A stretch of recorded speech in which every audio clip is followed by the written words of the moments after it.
अब हम अच्छी तरीके से प्लांट सेल और एनिमल सेल को देख चुके हैं। तो अब ये एक टेबल है 8.1, ठीक है, कंपैरिजन कर रहे हैं हम प्लांट सेल और एनिमल सेल का। तो पहले देखते हैं ये कुछ चीजें हैं कि कुछ चीजों में कंपेयर करते हैं। सेल मेम्ब्रेन, तो सेल मेम्ब्रेन प्लांट सेल में भी प्रेजेंट है, एनिमल सेल में भी प्रेजेंट है, दोनों में प्रेजेंट है। सेल वॉल, सेल वॉल अगर आप देखेंगे तो सेल वॉल केवल प्लांट सेल में होती है और एनिमल सेल में एब्सेंट होती है।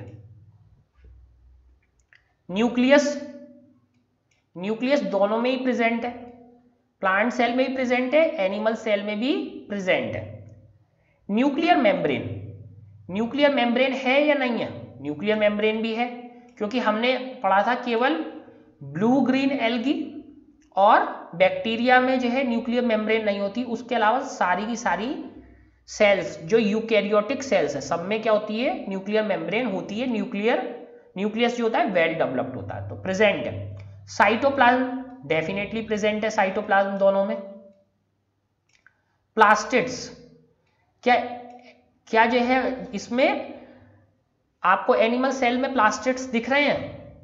नो, इसमें प्लास्टिड्स एब्सेंट है, इसमें प्लास्टिड्स एब्सेंट है, इसमें प्लास्टिड्स प्रेजेंट है।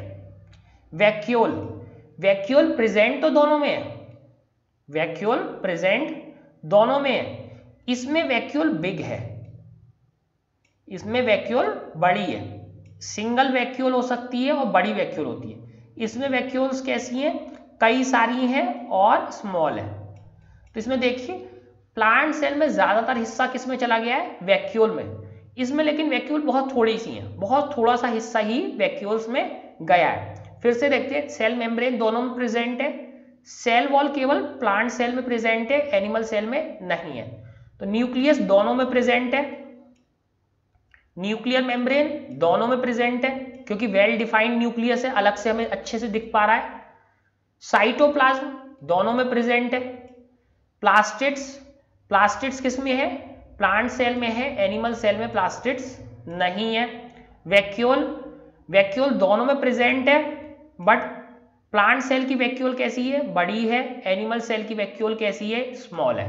तो इस तरीके से हम बहुत सारे सिमिलैरिटीज और डिफरेंसेस नोट कर पाए एनिमल सेल में और प्लांट सेल में।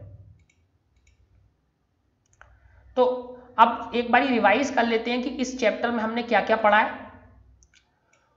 All organism are made of smaller parts called organs.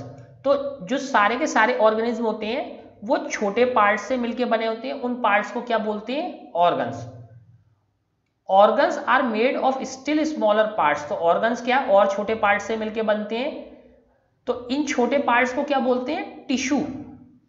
Organs किससे बनते हैं? टिश्यूज से, टिश्यू से। और टिश्यूज किससे बनते हैं? सेल्स से। टिश्यूज और टिश्यू किससे बनते हैं? सेल्स।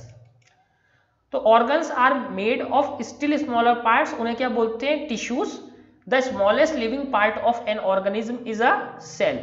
तो जो सबसे छोटा लिविंग पार्ट होता है, देखिए यहां पे इंपॉर्टेंट बात है, लिविंग पार्ट की बात कर रहे हैं हम, डेड पार्ट की या नॉन लिविंग पार्ट की बात नहीं कर रहे। हो सकता है इससे छोटे पार्ट हो, बट लिविंग पार्ट जो अपने आप काम करता हो, लिविंग पार्ट सबसे छोटा क्या होता है? उसे कहते हैं cell. Cells were first observed in Cork by Robert Hooke. तो सेल्स कब से सबसे पहले किसने देखी थी? रॉबर्ट हुक ने। रॉबर्ट हुक ने किस में देखी थी? कॉर्क में। कॉर्क में सेल देखी थी और कॉर्क की सेल डेड थी। रॉबर्ट हुक ने 1665 में देखी थी और कॉर्क में देखी थी वो डेड सेल थी। Cells exhibit a variety of shapes and sizes. तो ये भी हम देख चुके हैं कि सेल्स की शेप और साइजेस डिफरेंट होती है, जैसे blood cell, nerve cell, muscle cell, तो सबका जो शेप और साइज क्या था? डिफरेंट था। Number of cells also varies from organism to organism. तो जो डिफरेंट टाइप के एनिमल्स या प्लांट्स है उसमें जो है नंबर ऑफ सेल्स भी वेरी करता है, ये भी हम देख चुके हैं। जरूरी नहीं है कि बड़ा एनिमल है तो बड़ी ही सेल होगी, छोटा एनिमल है तो छोटी ही सेल होगी, ये जरूरी नहीं है, ये भी चेंज होता रहता है, वेरी करता है। वेरी का मतलब चेंज होना। Some cells are big enough to be seen with the unaided eye. तो कुछ सेल्स इतनी बड़ी होती हैं कि वो आसानी से देखी जा सकती हैं। क्या उसका एग्जाम्पल है? Hen's egg is an example. तो एक एग जो होता है वो इसका एक बहुत अच्छा एग्जाम्पल है कि वो इतनी बड़ी सेल है जिसे हम नेकेड आई से या अनएडेड आई से देख सकते हैं विदाउट एनी माइक्रोस्कोप।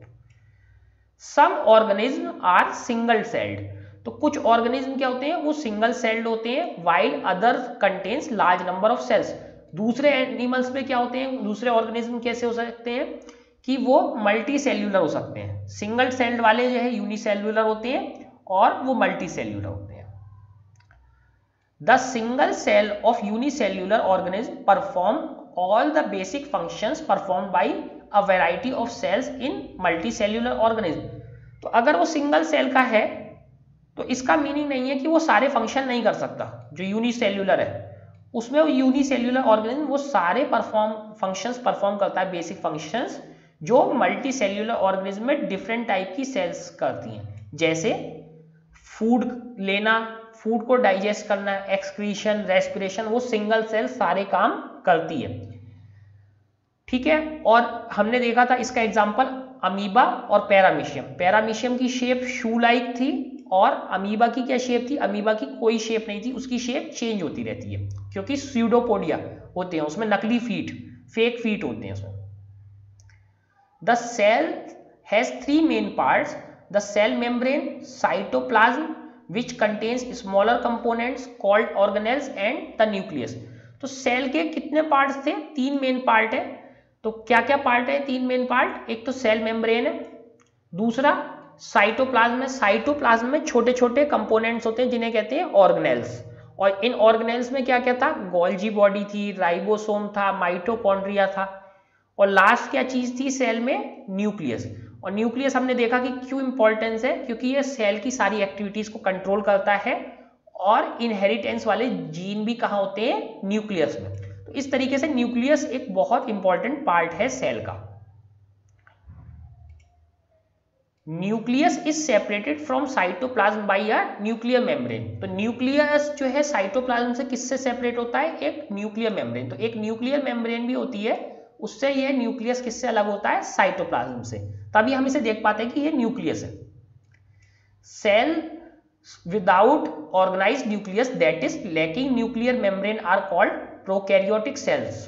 तो जिन सेल्स में जो है जो वेल ऑर्गेनाइज्ड न्यूक्लियस जिनमें नहीं होता और न्यूक्लियर मेम्ब्रेन नहीं होती, वो क्या बोलते हैं उन्हें, prokaryote cell, prokaryotic cells. Pro माने इनिशियल, और जिनमें ये वेल ऑर्गेनाइज्ड न्यूक्लियस और न्यूक्लियर मेम्ब्रेन होती है उन्हें बोलते हैं यूकैरियोटिक सेल्स।